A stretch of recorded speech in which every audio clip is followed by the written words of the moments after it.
Hello students, हम पढ़ रहे हैं चैप्टर नंबर 3 NCERT 11 जो कि अब यूपी बोर्ड में भी 11th क्लास में चल रही है।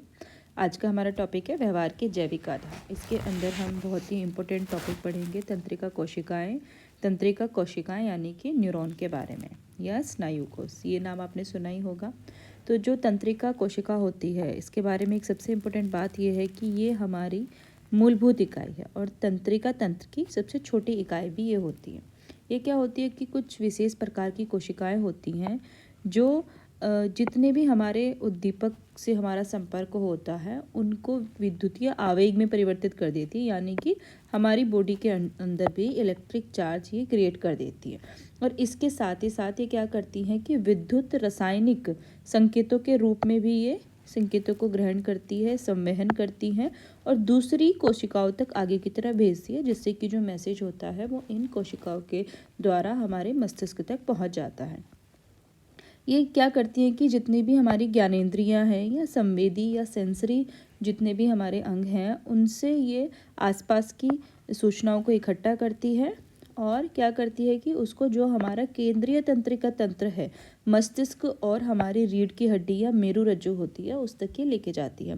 फिर क्या करते हैं कि जो केंद्रीय तंत्रिका तंत्र होता है वो आदेश देता है कि हमको क्या करना है और फिर ये इनके माध्यम से ही पेशीय अंग जो होते हैं हमारे, जैसे कि हमारी मांसपेशियाँ हो गई या हमारी ग्रंथियाँ हो गई, जिनकी सहायता से हम किसी काम को करते हैं, ये उन अंगों तक जो है हमारे मैसेज को फॉरवर्ड कर देती है और उसके बाद हम कोई ना कोई प्रतिक्रिया करते हैं।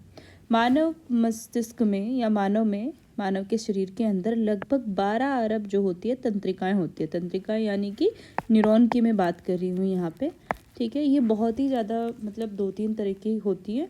आकृति के आधार पर भी इनको बांटा जाता है, आकार के आधार पर भी इनको बांटा जाता है, रासायनिक संरचना के आधार पर भी इनको बांटा जाता है और काम के आधार पर भी ये एक दूसरे से भिन्न होती है।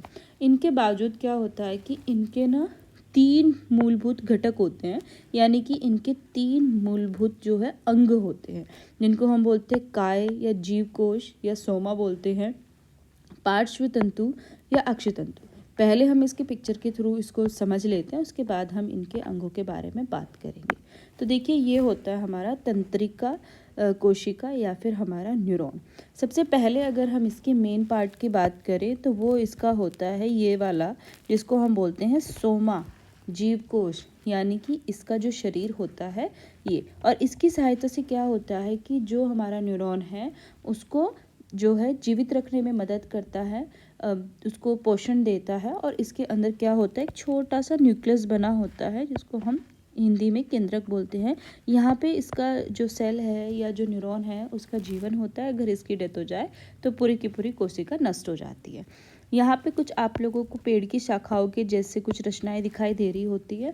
इनको हम पार्श्व तंतु, अभिग्रही, शाखिका या डेंड्राइट बोलते हैं। इनका काम क्या होता है कि जो इनसे पहले न्यूरॉन होता है, एक कड़ी के जैसे ये न्यूरॉन जुड़ते चले जाते हैं, उनसे ये सूचना को प्राप्त करती है और आगे की तरफ भेज देती है। यानी किसको भेज देती है, जीव को उसको भेज देती है। उसके बाद आप लोग ये देख रहे होंगे कि एक लंबी सी पूंछ जैसी रचना इसमें से निकली हुई है, जिसको हम बोलते हैं अक्षि तंतु या एक्सन बोलते हैं, ठीक है। इसका काम क्या होता है कि जीव कोश से मैसेज लेके ये या संदेश लेके ये आगे की तरफ भेज देता है और यहीं पे इसी में ही जो जितना भी विद्युतीय संवहन जो होता है इसी के अंदर होता है। यहीं से डिसाइड होता है कि जो हमारी कोशिका है उसके अंदर मैसेज पास होगा या नहीं होगा।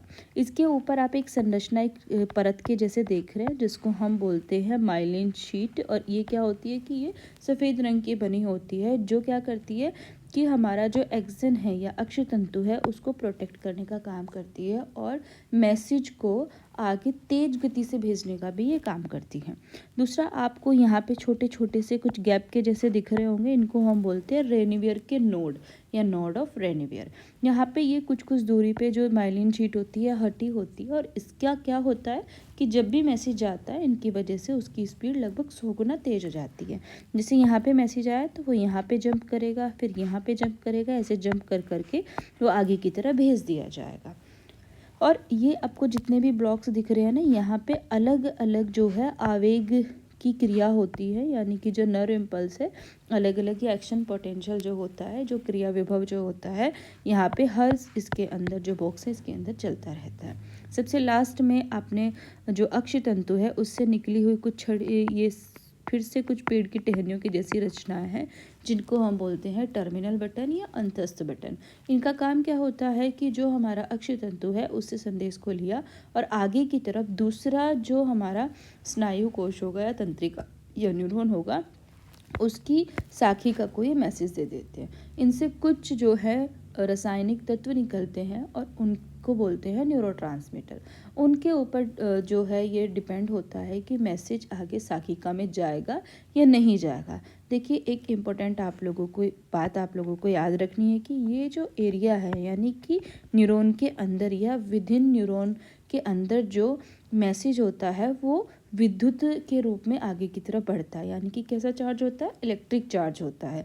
और इसमें क्या होता है, अंदर की तरफ यहाँ पे माइनस के चार्ज ज़्यादा होते हैं, -70 मिलीवोल्ट होता है, और बाहर की तरफ जो है पॉजिटिव चार्ज या सकारात्मक चार्ज ज़्यादा होता है।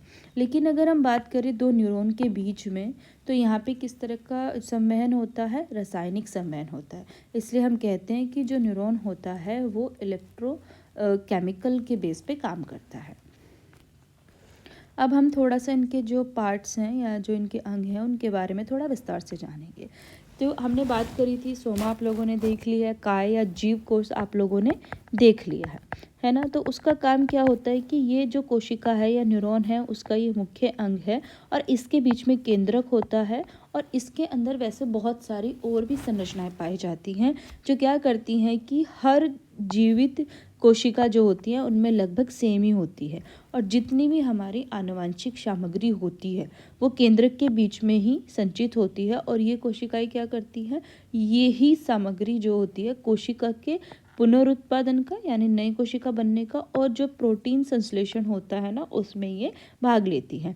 तंत्रिका कोशिका जो होती है उसमें एक दर्व के जैसी रचना भरी रहती है, पतले पतले दर्व के जैसे, और इनसे क्या होता है कि पार्श्व तंतु या जिनको हम बोलते हैं शाखिका या डेंड्राइट के जैसी कुछ क्या होती है विशिष्ट संरचनाएं इनसे निकली होती हैं, जो क्या करती हैं कि ये जो तंत्रिका कोशिका से जो आवेग आएगा, जो पहले वाला जो न्यूरॉन है या उनसे पहले वाला जो न्यूरॉन है, वहाँ से अगर कोई आवेग आएगा तो ये उसको ग्रहण करती हैं, और फिर ये क्या करेंगी कि इनको आगे की तरफ जो हमारे काय है या जीव कोश है उसको भेज देती है। और ये क्या होते हैं कि ये पार्श्व तंतु के अंदर कुछ इस तरह के विशिष्ट ग्राहक होते हैं जो किसी भी विद्युत रासायनिक या जैव रासायनिक संकेत के मिलते के साथ ही सक्रिय हो जाते हैं, और फिर क्या करते हैं कि जो भी संकेत इन्होंने ग्रहण किए हैं ये आगे की तरफ भेज देते हैं, और उसके बाद अक्षि तंतु जो पूंछ के जैसी संरचना है वो इन सूचनाओं को लेते हैं, और यहाँ से क्या होता है कि ये यहाँ पे संवहन होता है सूचनाओं का, और आगे की तरफ छोटी छोटी शाखाएं अक्षि तंतु से निकली होती हैं जिनको हम अंतस्थ बटन कहते हैं, उनको ये भेज देते हैं। और इनसे क्या होता है कि अन्य तंत्रिका कोशिकाएं जो होती हैं, ग्रंथियां या मांसपेशियां जो होती हैं, उनको भी सूचनाएं भेजी जाती हैं। और इनके लिए आप लोगों को कुछ मुख्य बातें याद रखने की ज़रूरत है। जो तंत्रिका कोशिकाएं होती हैं ना, वो सामान्यतः एक ही दिशा में काम करती हैं सूचना संवेदन का। अर्थात क्या होता है कि जो सूचना होती है ना वो हमेशा पार्श्व तंतु या डेंड्राइट या शाखिका से हमेशा जीव कोश या काय की तरफ जाएगी, और फिर अक्षि तंतु की तरफ जाएगी, और फिर वहाँ से अंतस्थ बटन की तरफ जाएगी। हमेशा सूचनाएं आगे की तरफ ही जाती है, पीछे की तरफ कोई भी सूचना नहीं जाती है। फिर क्या होता है कि तंत्रिका में जो मुख्यतः दो तरीके की जो होती हैं कोशिकाएं होती हैं, संवेदी या पेशीय। संवेदी तंत्रिकाएं उन तंत्रिकाओं को बोलते हैं, इंग्लिश में इनको बोलते हैं सेंसरी, यानी जितनी भी इंफॉर्मेशन हमारी सेंसेस या ज्ञानेंद्रियां ग्रहण करती हैं वो सारी की सारी सूचनाएं इनके द्वारा जो है मस्तिष्क तक या रीढ़ की हड्डी तक जाती है। तो इन तंत्रिकाओं को हम अभिवाही या क्या बोलते हैं अफरेंट नर्व भी बोलते हैं। इनसे क्या होता है कि जो सूचनाएं ज्ञानेंद्रिया ग्रहण करती है केंद्रीय तंत्रिका तंत्र के ले जाती हैं, जबकि दूसरी ओर की जो कोशिकाएं होती हैं उनको बोलते हैं पेशीय या मोटर न्यूरॉन्स। इनको क्या बोलते हैं हम, दूसरा अपवाही या इनको एफरेंट न्यूरॉन भी कहते हैं। अब ये क्या करती हैं कि जो सूचना केंद्रीय तंत्रिका तंत्र देता है उसको ये मांसपेशियों तक लेके जाती हैं। अब आप इस चीज़ को थोड़ा सा जो है इजी तरीके से समझिए कि जो हमारी संवेदी तंत्रिकाएं हैं या हमारे जो सेंसरी न्यूरॉन है वो इन्फॉर्मेशन लेंगे जो हमें ज्ञानेंद्रियों से मिली हैं, और ये हमेशा ऊपर की तरफ इन्फॉर्मेशन लेके जाते हैं, यानी कि क्या करेंगे, हमारे मस्तिष्क को ले जाके सूचना दे देंगे। और मस्तिष्क अब क्या काम करेगा कि हमें मस्तिष्क की तरफ से संदेश मिलता है, आदेश मिलता है कि अब हमें क्या काम करना है, तो वो सूचनाएं जो वापस लेके आती है हमारी कमेंद्रियों तक वो होती हैं हमारी पेशीय या मोटर कोशिकाएं या मोटर न्यूरॉन। उसके बाद क्या होता है कि तीसरे तरीके की जो कोशिकाएं होती हैं वो होती हैं कुछ मिश्रित कोशिकाएं, और ये क्या होती है कि इनमें ये संवेदी और पेशीय तंतुओं से भिन्न होती हैं। इनको हम क्या बोलते हैं, संयोजन पेशीय कोशिकाएं भी बोलते हैं, जिनका काम क्या होता है कि जो हमारे संवेदी कोशिकाएं हैं उनसे ये संदेश को लेके मस्तिष्क को दे देती हैं, और मस्तिष्क से संदेश को लेके ये क्या करती हैं, पेशीय कोशिकाओं को दे देती है, जिससे कि क्या होता है कि इनका काम क्या है, एक तरह से इंटर कम्युनिकेशन इनका काम है, इसलिए इनको इंग्लिश में इंटरन्यूरॉन भी बोलते हैं। अब दूसरा हमारा मेन टॉपिक है, अभी तक तो हमने जाना है कि हमारी जो कोशिका है, तंत्रिका स्नायु कोशिका या न्यूरॉन है, वो किस तरीके का होता है, उसके क्या क्या भाग या पार्ट्स होते हैं या अंग होते हैं। अब हम ये जानेंगे कि मैसेज आगे किस तरह से जाता है और वो आगे क्या करता है। अब बात करते हैं तंत्रिका आवेग की। तो तंत्रिका तंत्र के अंदर जो सूचनाएं होती हैं वो एक आवेग के रूप में प्रभावित होती है, और वो आवेग कैसा होता है, विद्युतीय या इलेक्ट्रिक होता है। जब कोई उद्दीपक हमारे सामने आता है तो हमारे जो ऊर्जा ग्राहक है वहाँ से सूचनाएं ले ली जाती है, और फिर उसके बाद क्या होता है कि जो हमारी तंत्रिकाएं जो होती हैं उसमें विद्युत परिवर्तन होने लगता है। और ये क्या करती है कि विद्युत परिवर्तन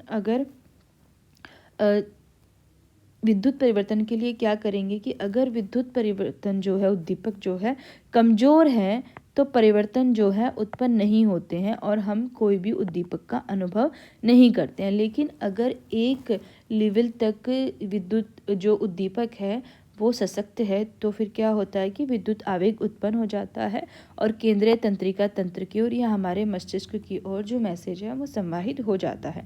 तंत्रिका तंत्र की जो शक्ति होती है वो किस चीज़ पर निर्भर नहीं करती कि जो हमारा उद्दीपक है उसकी शक्ति कितनी तेज है, बल्कि ये पूर्ण या शून्य सिद्धांत पर काम करती है। अगर हमारा जो उद्दीपक है उसके अंदर इतनी शक्ति है कि वो हमारे जो कोशिका है उसको जो है एक्टिव कर सकता है, तो फिर क्या होगा कि मैसेज जो है उसी गति से आगे की तरफ जाएगा जिस गति से उसको जाना चाहिए। ऐसे यहाँ पर ये निर्भर नहीं करता है कि जो उद्दीपक है अगर उसकी शक्ति बहुत तेज़ है तो मैसेज जल्दी जाएगा, नहीं, ऐसा बिल्कुल भी नहीं है।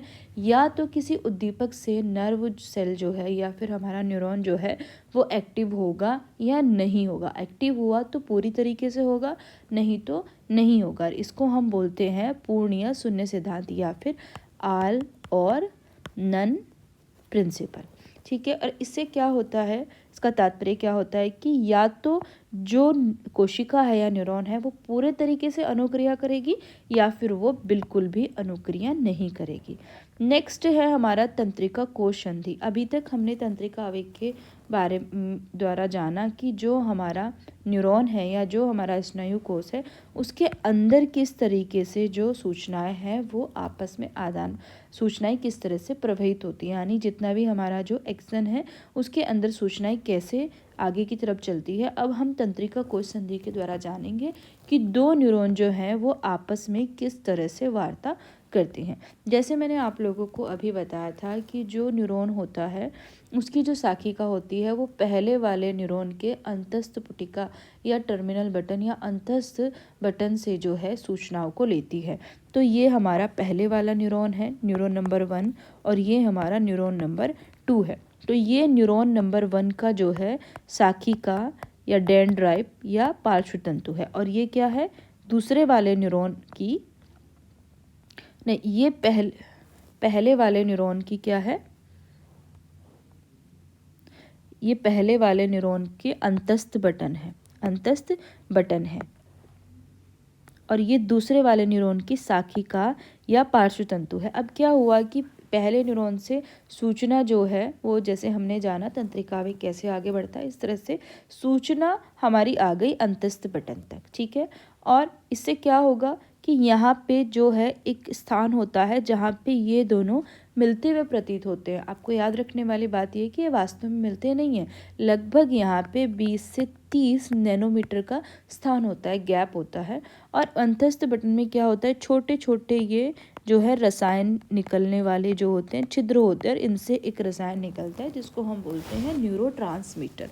अब यहाँ पे क्या होता है कि जो हमारी शाखिका है इसके ऊपर छोटे छोटे से ग्राहक बने होते हैं जिनको रिसेप्टर बोलते हैं हम। और ये क्या होंगे कि यहाँ पे की एंड लॉक सिस्टम काम करता है।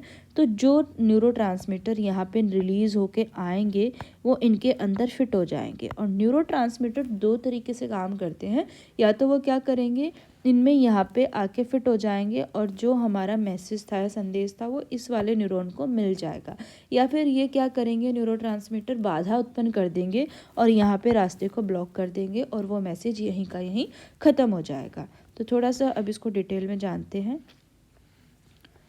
तंत्रिका कोश में क्या होता है कि कोई सूचना एक स्थान से दूसरे स्थान तक तंत्रिका आवेग के रूप में संचारित होती है।